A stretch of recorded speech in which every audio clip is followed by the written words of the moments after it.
I want you to imagine this: doing more work in less time. Now, surely this is something that we all desire. So in today's video, I'm going to share with you my top 3 tips of effectively doing your full-time job in just 25 hours a week, giving you back that freedom and flexibility while also allowing you to continue to excel in the workplace. If you're new here, my name is Michael and I'm a higher education leader based in Los Angeles, California, and I hold my doctorate in organizational leadership. Now, over the past 20 years of my career, I've dealt with a lot of challenges and daunting situations in my career. And so my goal on this channel is to help you navigate through those situations through some practical and actionable advice. My tip number 1 will be to reuse previous material. Now, you could think about this as sort of copy, cut, and paste a lot of the material that you've used in other work. Now, this could happen with emails, presentations, trainings, and other things that are very similar in nature to work you've done in the past. Now, this strategy has proven very effective for my coaching clients who teach or also who give presentations on a regular basis. And also myself, I teach on a regular basis, and I find it very effective and useful to reuse some of that material that I had for potentially the last semester of teaching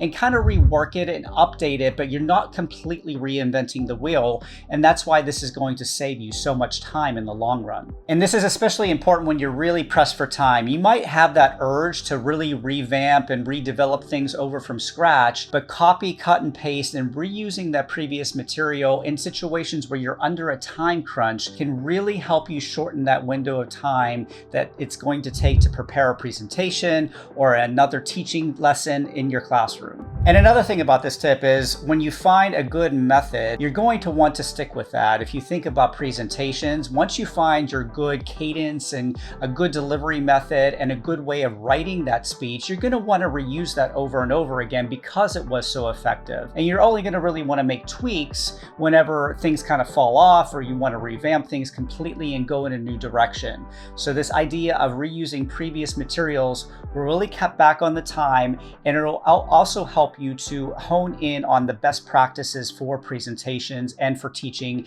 and other things that are done on a regular basis. My tip number 2 would be to develop checklists and templates for everything that you do. Now, this could be practical for your work life and also your personal life. One thing that I do on a regular basis is I go through my monthly budget checklist and make sure that I'm accounting for everything, make sure I know where my spending's going. You could think about this at work.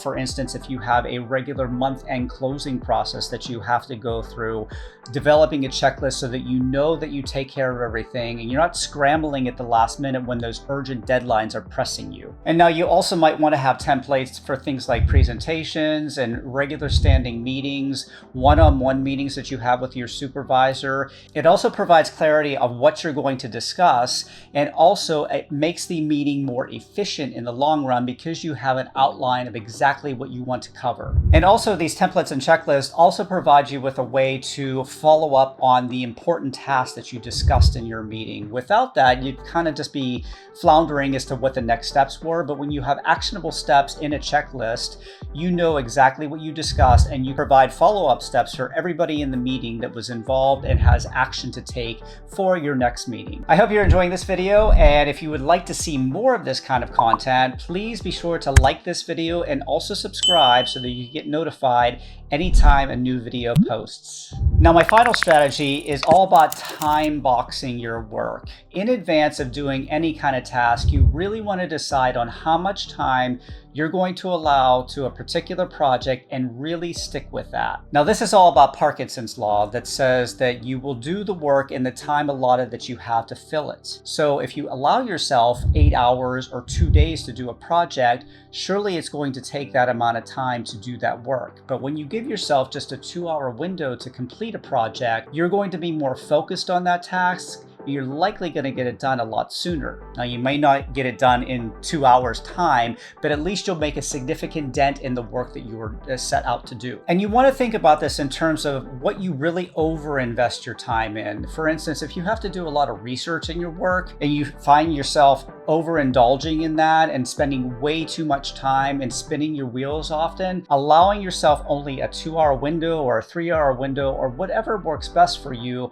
will really help you hone in and focus that time and that effort. And another way to go about this too would be to set a specific idea in mind that you want to complete in that time frame. So say if you're writing a research paper or doing a presentation, just doing the introduction for that research presentation in that time frame. That way you have a solid focus of what you want to get done and a specific deliverable to achieve in that time block. And before I go today, if you're dealing with a micromanaging boss in your work, which all of us do, that I did whenever I was new to my career, be sure and check out my other video here where I have my top strategies for dealing with a micromanaging supervisor. That's all for this week, everybody. I'll see you in the next video. Bye-bye.